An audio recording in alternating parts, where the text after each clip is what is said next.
नमस्कार। एक बार पुनः हाजिर हूँ मैं एक नए पाम की वीडियो के साथ आपके ही अपने चैनल गो ब्लॉग्स में। एक सुंदर सी मेल हथेली, आप पुरुष जातक हैं और आपकी हथेली हमारे सामने विवेचना के लिए आई हुई है। और आपकी हथेली का जो यहाँ पे आकार दिखाई दे रहा है, निश्चित रूप से वो आयताकार हथेली है। एक बात जान लीजिएगा, जिससे बोलने में बहुत ज़्यादा काम चलता हो या मस्तिष्क से बहुत ज़्यादा काम चलता हो, वो करियर आपके लिए बहुत ज़्यादा सूटेबल रहेगा, उन्नति देने वाला रहेगा।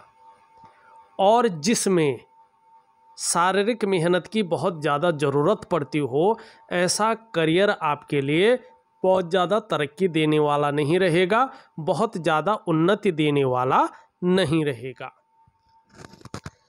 आपने बहुत महत्वपूर्ण सवाल पूछे हैं, लेकिन ऐसा मत पूछेगा कि पूरा रामायण महाभारत ही लिख ले।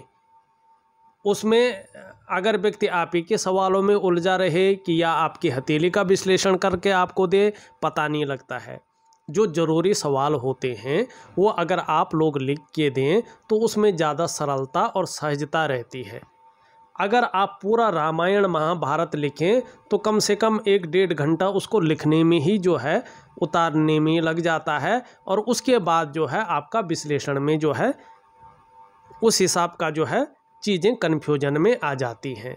तो इतना ही लिखें जितना जो है ज़रूरी होता है। दूसरी बात, हथेली चाहे किसी की भी हो, उसकी जो लकीरें हैं, जो पर्वतों का आकार प्रकार है, वो समय समय पर बदलता रहता है। अगर आप लोग ये सोचें कि एक बार हथेली का विश्लेषण कर लिया तो जीवन भर के लिए वही चलेगा, तो न तो वो कुंडली में होता है न हथेली में होता है। जैसे कुंडली में वर्षफल जो है बदलता रहता है ना, हर वर्ष जो है कुंडली को दिखाते हैं ना, उसी तरह से हथेली को भी हर वर्ष दिखाना पड़ता है। उसमें जो लकीरें हैं, जो चिन्ह हैं, वो बदलते हैं समय के अनुसार। जो पर्वत होते हैं वो कभी उठते हैं, कभी बैठते हैं, कभी इनकी रंगत बदलती है, वो अपना फलादेश बदलते हैं। तो इसलिए अगर आप लोग ये सोचते हैं कि एक बार हथेली दिखा ली तो पूरे जीवन के लिए जो है वही चलेगा, तो कुछ बातें चलती हैं लेकिन कुछ बदल जाती हैं। अब देखिएगा, सबसे पहले हमारी नज़र पड़ रही है, आपके सवालों को भी लूँगा, आपकी हथेली में जो रेखाओं का ये जाल बन रहा है, आपकी हथेली में बहुत सारी रेखाओं का जाल बनता हुआ यहाँ पे स्पष्ट रूप में दिखाई दे रहा है। ठीक है ना। और इसका प्रभाव आपके मन और आपके मस्तिष्क पे पड़ता हुआ दिख रहा है। आप उलझन में हैं, आप बहुत ज़्यादा दुविधा में हैं, आपके अंदर कन्फ्यूजन बहुत ज़्यादा भर गया है, और जो आपकी निर्णय लेने की ताकत है वो ताकत क्षीण हो गई है। आप अपने बल पर सही से निर्णय लेने की स्थिति में नहीं हैं, अगर लेते भी हैं तो वो निर्णय गलत साबित होगा और आप उसका भुगतान अपने जीवन पर करेंगे। दूसरा, ये आपकी आर्थिक स्थिति पे बहुत ज़्यादा जो है प्रभाव डाल रही है, आपकी आर्थिक स्थिति को बीमारों की तरफ ले जा रही है। भले ही दूसरों की मदद से आपके पास अच्छा धन हो, लेकिन अपने कमाए हुए धन की जो आर्थिक स्थिति होती है ना, उसमें बहुत ज़्यादा कमी दिखाई दे रही है, ये दरिद्रता की ओर ले जा रही है। तीसरा, इसका प्रभाव आपके स्वास्थ्य पे पड़ता हुआ दिखाई दे रहा है, चाहे वो शारीरिक स्वास्थ्य हो, चाहे वो मानसिक स्वास्थ्य हो, उसमें विकार आते हुए स्पष्ट दिखाई दे रहे हैं। चौथा, इसका प्रभाव आपके रिश्तों पे पड़ रहा है, या तो रिश्ते बन नहीं रहे हैं, या रिश्ते का जो वास्तविक सुख है उन सुखों की आपको प्राप्ति नहीं हो पा रही है, मैनेज नहीं हो पा रहे हैं।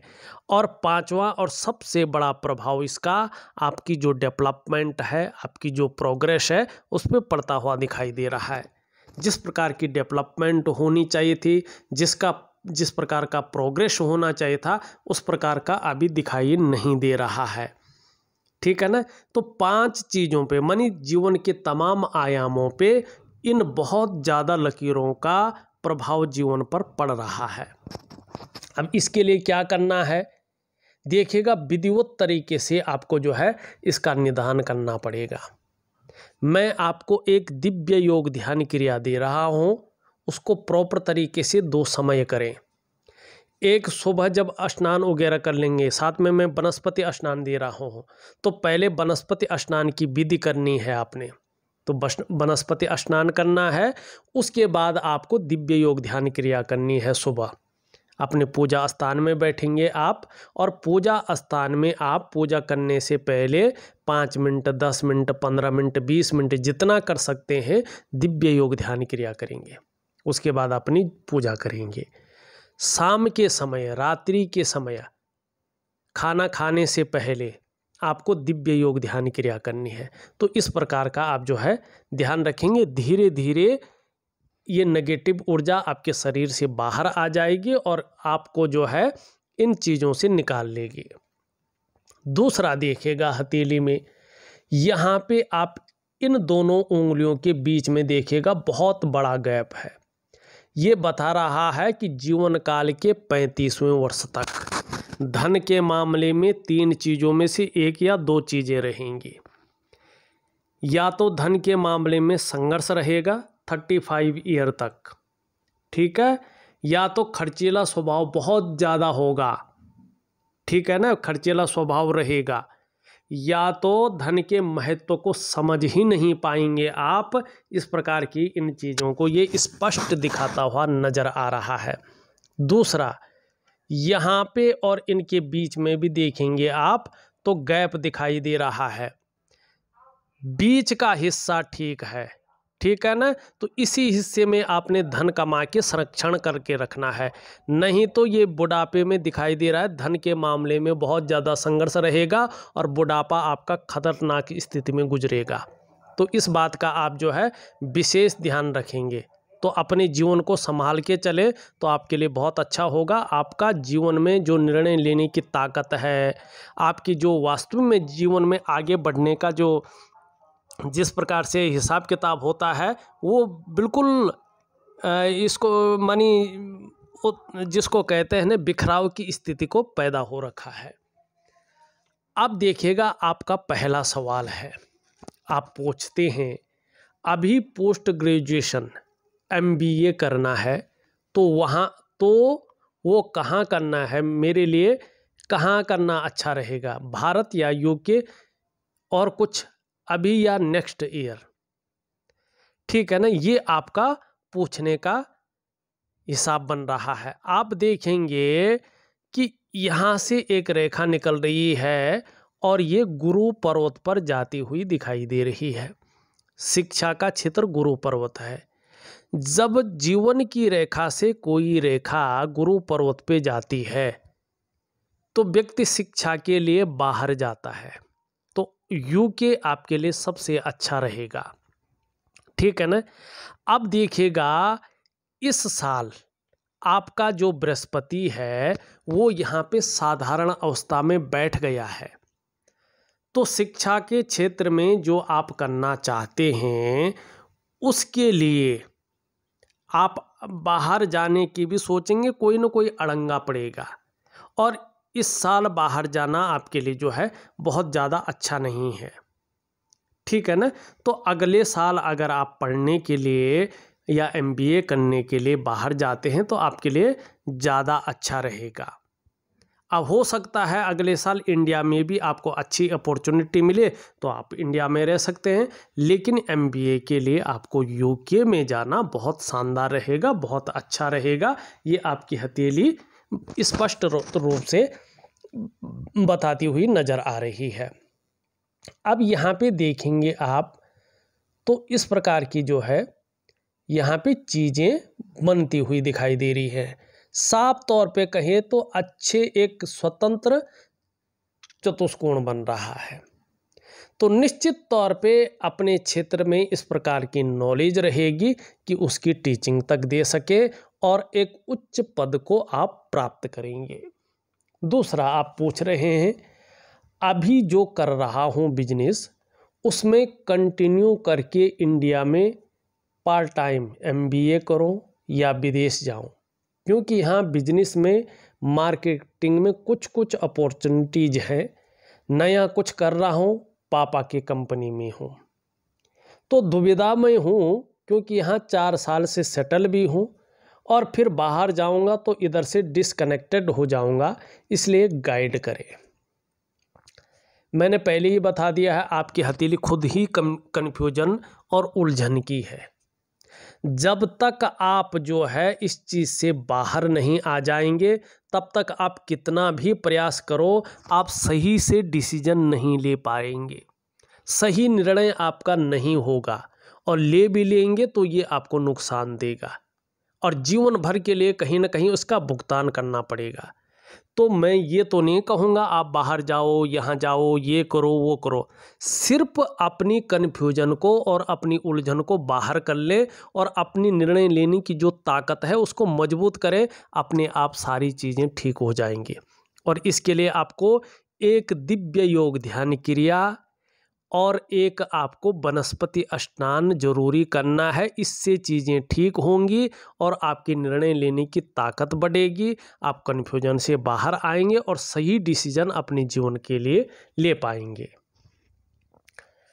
अब आप तीसरा कह रहे हैं, आपका महत्वपूर्ण प्रश्न है कि एक्सपोर्ट इंपोर्ट का कोर्स किया है, उसमें आगे कुछ अपॉर्चुनिटी हैं।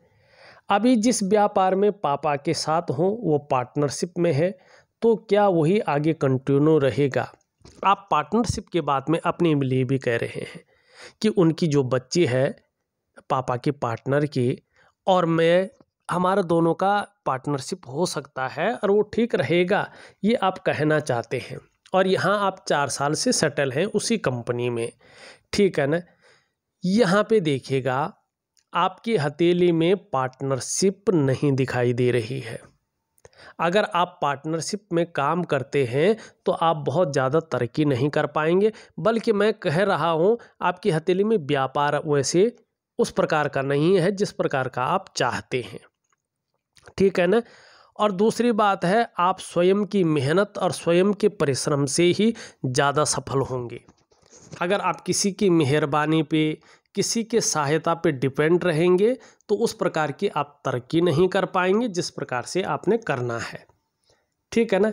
अब एक्सपोर्ट इंपोर्ट की अगर हम बात करें तो अभी जो है 18 महीने तक एक्सपोर्ट और इंपोर्ट के क्षेत्र में कोई अच्छी अपॉर्चुनिटी नहीं दिखाई दे रही है, कोई फ़ायदा भी नहीं दिखाई दे रहा है। लेकिन अगर इसमें ये मछली का स्पष्ट चिन्ह बनता है तो तब इसका फ़ायदा निश्चित तौर पे आपको होगा और एक्सपोर्ट इंपोर्ट से जो है आपको बहुत अच्छा फ़ायदा हो जाएगा। लेकिन अभी 18 महीने तक इसमें कुछ नहीं है। चौथा, और क्या क्या सीखना चाहिए साइड बाय साइड जो लाइफ में हेल्पफुल रहेगा, वो निर्णय आपको खुद लेना होगा। एस्ट्रोलॉजी के आधार पे नहीं कि आप जो है बर्तन मांजना सीखो या आप जो है मैकेनिकल काम सीखो या आप जहाज़ चलाना सीखो, ये एस्ट्रोलॉजी के स्तर पे नहीं होगा। आपका यहाँ पे शुक्र अच्छा खासा मजबूत स्थिति में दिखाई दे रहा है, तो ये तो निश्चित है कि कार्य के प्रति जुझारूपन आपका अच्छा रहेगा, ठीक है ना। और कहीं ना कहीं जो है अपने को मेंटेन रखना, अपनी पर्सनालिटी पर ध्यान देना, अपने को सज संवार कर रखना आपको ज़्यादा अच्छा रहेगा, ठीक है ना। तो कुल मिला के बात करें, सबसे बड़ी बात है कि आपकी हथेली बहुत ज़्यादा उलझन की हथेली है, कन्फ्यूजन और दुविधा की हथेली है। आपकी हथेली में कोई भी चीज़ सटीक नहीं आ पा रही है जहाँ तक मैं देख रहा हूँ, ठीक है ना। तो सबसे पहले मैं आपको उपाय दे रहा हूँ, आप उन उपायों पे जाएंगे, आप खुद निर्णय ले लेंगे।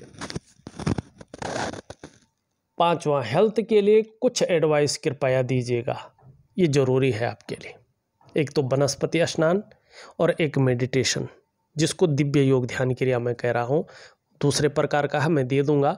और जल का सेवन ज़्यादा करें, ठीक है ना। और दिव्य सूर्य क्रिया दे रहा हूँ, उसको भी जरूर करेंगे तो निश्चित ही लाभ होगा। 6, मेरे ओवरऑल करियर के लिए कौन सी कंट्री अच्छी है, इंडिया या और कुछ?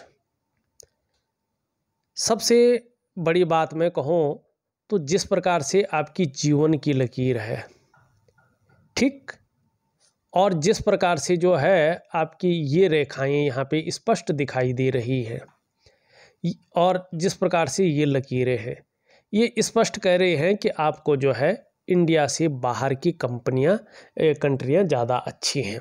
लेकिन अभी नहीं, थोड़ा सा आपको इंडिया में ही समय गुजारें, चीज़ों को ठीक करें, तब जाएं। शादी कब होगी, कैसी लड़की होगी, कहाँ से होगी, ठीक है, और टोटल नेचर कैसा रहेगा, सबके साथ एडजस्ट होगी क्या, मानी ये भी दुविधा है। पता नहीं अपना व्यवहार कैसा है और लड़की इस व्यवहार के साथ एडजस्ट करेगी कि नहीं करेगी, नहीं पता, देखेगा। यहाँ पे बृहस्पति आपका शनि की तरफ झुका हुआ है, इसका मतलब है कि शादी अभी लेट होगी। जो वास्तविक योग बन रहे हैं वो 26वें वर्ष से लेके 28वें वर्ष के बीच में बनते हुए दिखाई दे रहे हैं। दूसरी बात है कि यहाँ पे जो रेखाएं आपकी हैं वो कहीं ना कहीं कट रही हैं। तो जब शादी की रेखाएं कटती हैं तो इसमें जो लाइफ पार्टनर होता है, ठीक है ना, आपको एडजस्ट करके चलना पड़ता है उसके साथ, ठीक है ना। अगर आप ढंग से केयर करेंगे वो भी करेगा, वरना वो भी जो है ठीक से केयर नहीं करेगा। इस बात का आपको ध्यान रखना है। इसके बाद कहें कहाँ से होगी, कैसे, कहाँ से होगी, किस प्रदेश से होगी, ये हथेली नहीं बताती है, ठीक है ना। अब जीवन कैसा रहेगा इस चीज़ को देखिएगा। शादी के बाद आपका अगर हम देखें मस्तिष्क रेखा अच्छी है तो जो वैवाहिक जीवन है वो ठीक रहेगा। जीवन की रेखा भी अच्छी है तो वैवाहिक जीवन आपका उत्तम जाएगा, इसमें कहीं कोई दो राय नहीं है। 8वां, आगे का भी कुछ हो जैसे कि चिल्ड्रन एक्स्ट्रा बता सकते हैं तो बता दीजिएगा। पुत्र योग आपके अच्छे हैं, इसमें कोई संदेह नहीं है। 9वां, आप और जो भी एडवाइस देने चाहें वो कृपा करके बता दीजिएगा। ये आपके जो है कुछ महत्वपूर्ण सवाल थे और इनके जवाब थे। देखिएगा अभी भी कह रहा हूँ मैं, सबसे बड़ी समस्या है आपके अंदर नेगेटिव ऊर्जा की, और ये बहुत सरलता से नहीं निकलेगी। कम से कम 2.5 वर्ष लगाएगी ये आपकी जीवन से निकलने में। अगर ये इसी तरह से बनी रहेगी आप कुछ नहीं कर पाएंगे, ठीक है ना। आप जीवन में बस कन्फ्यूजन और उलझन और दुविधा में ही रहेंगे, और जहाँ पे हैं चाहे कितनी भी अपॉर्चुनिटी जीवन में आ जाए लेकिन आप उससे आगे नहीं बढ़ पाएंगे। तो निश्चित रूप से सबसे पहले आपको जो है इस चीज़ से बाहर निकलना है, इस नज़रदोष से बाहर निकलना है, इस नेगेटिव ऊर्जा से बाहर निकलना है। तो ये करिएगा, उसके बाद ही आपको अच्छा रास्ता मिलेगा। पढ़ने के लिए विदेश बहुत अच्छा है। आप अपनी तरक्की अपने जन्म स्थान से दूर करेंगे, स्वयं के बल पे ज़्यादा तरक्की होगी। 35वें वर्ष तक खर्चीला स्वभाव रहेगा, या धन के मामले में संघर्ष रहेगा, या धन के महत्व को नहीं समझ पाएंगे। फिर आपके जो है बुढ़ापे काल में खर्चीला स्वभाव या धन के मामले में संघर्ष को बता रहा है, थोड़ा आपको सुलझ के चलना है। करियर और धन की रेखा यहाँ पे देखेगा स्पष्ट बता रही है कि जो व्यापार के सबसे अच्छे योग बन रहे हैं वो 42 ईयर से बन रहे हैं, 42वें वर्ष से शानदार योग बन रहे हैं, और 36वें वर्ष से भी जो है इसमें बढ़ोतरी दिखाई दे रही है। धार्मिक भावनाएं बहुत अच्छी रहेंगी, ईश्वर में विश्वास बना रहेगा। मेहनती होंगे, मेहनत करने में कोई भी दुविधा यहाँ पे नहीं दिखाई दे रही है। यश की प्राप्ति, कार्यों में विस्तार, नेम फेम पाने की इच्छा बहुत ज़्यादा रहेगी। धन कमाने की ललक जबरदस्त रहेगी, लेकिन धन के प्रबंधन में, कागजों के रखरखाव में, अकाउंटेबिलिटी में ये कम्युनिकेशन स्किल्स में कमी रहेगी। एक सुखद जीवन जीने की चाह बनी रहेगी और सुखद जीवन जीने के लिए प्रयत्नशील व्यक्तित्व भी रहेगा, लेकिन जीवन काल के कहीं न कहीं 42वें वर्ष तक जीवन में संघर्ष भी बना रहेगा। तो इस प्रकार की आपकी हथेली है। यहाँ पे अगर देखें तो महत्वाकांक्षाएं बहुत ज़्यादा रहेंगी, आगे बढ़ने की बहुत ज़्यादा सोच रहेगी और इच्छा भी एक टॉप लेवल तक पहुँचने की रहेगी। हाँ, अपनी तरफ से मेहनत भी बहुत अच्छी करेंगे। प्राय बहुत ज़्यादा सोचने वाले व्यक्ति हैं आप। आपका कल्पनाएं भी बहुत ज़्यादा करते हैं आप, और आपका मन एकाग्रचित कम हो पाता है। लेकिन जीवन में जब सफलता पाएंगे तो बहुत बड़ी सफलता भी आपको हासिल होगी, लेकिन आपका मन कल्पनाओं में हमेशा डूबा रहेगा। अपने जन्म स्थान से दूर उन्नति ज़्यादा दिखाई दे रही है, जन्म स्थान में रहकर बहुत ज़्यादा उन्नति नहीं दिख रही है। यहाँ पे ये रेखा बता रही है कि निश्चित रूप से आपका आयुष बहुत अच्छा रहेगा, आयु बड़ी रहेगी, सफलता मिलेगी ही मिलेगी, और व्यवसाय में भी अच्छी खासी तरक्की दिखाई दे रही है। आगे बोलने के ढंग के कारण भी जीवन में धन कमाएंगे। हाँ, जल का सेवन ज़्यादा करें, खाना खाने के बाद गुड़ का सेवन अगर कर सकते हैं आपके लिए बहुत अच्छा रहेगा, और असमय का खाना न खाएं। अगर ये करते हैं तो पेट से संबंधित परेशानियां भी बनी रहेंगी। शुक्र का पर्वत आपका अच्छा है, अपने कार्य के प्रति जुझारूपन है। जिस कार्य को हाथ में ले लेंगे, जब तक पूरा नहीं होता तब तक छोड़ेंगे नहीं। निम्न मंगल और उच्च मंगल पराक्रम को दिखा रहा है। पराक्रम बहुत अच्छा रहेगा और एनर्जेटिक स्वभाव बना रहेगा। यहाँ पे देखा जाए तो आपका बृहस्पति अभी साधारण अवस्था में है, और इस अवस्था में ये आपके अंदर भी साधारणता दे रहा है, सामान्य व्यक्तित्व की ओर ले जाता हुआ दिखाई दे रहा है। लेकिन फिर भी हंसमुख स्वभाव रहेगा, दयालुता रहेगी, परोपकार की भावना रहेगी, आर्थिक पक्ष भी ठीक ठाक रहेगा, यश प्राप्ति के लिए झुकाव बना रहेगा, एक स्वतंत्रता और लीडरशिप की चाह बनी रहेगी। शनि ठीक है, कोई गलत काम नहीं कर रहा है, लेकिन अगर आपको वास्तव में धन की प्राप्ति करनी है, यश पाना है और अपने जीवन में सफल होना है तो दिव्य सूर्य क्रिया जरूर करें, सूर्य उपासना करें। वाणी की शक्ति आगे बहुत अच्छी रहेगी, इसका लाभ होगा। चंद्रमा हल्का खराब है, इसका मैं उपाय दे रहा हूं, जरूर करिएगा। देखा जाए तो सभी सवालों का जवाब देके आपकी हथेली का विश्लेषण करके आपको भेज दिया है, और इसके उपाय में विधिवत तरीके से लिख करके ऑडियो के माध्यम से आपको भेज रहा हूं, करने की कोशिश करें। देखिएगा, अभी हथेली ऐसा नहीं है कि बहुत ज़्यादा विश्लेषण के लिए है, इसमें मुख्य कुछ समस्याएं हैं। अगर आप इन समस्याओं को दूर करते हैं तो वास्तव में हथेली बहुत अच्छी है, आगे तरक्की और सौभाग्य देने वाली दिखाई दे रही है। लेकिन इस चीज़ से आपको उबरना होगा। इस वीडियो में बस इतना ही। एक नई वीडियो के साथ पुनः उपस्थित होऊंगा, तब तक के लिए नमस्कार।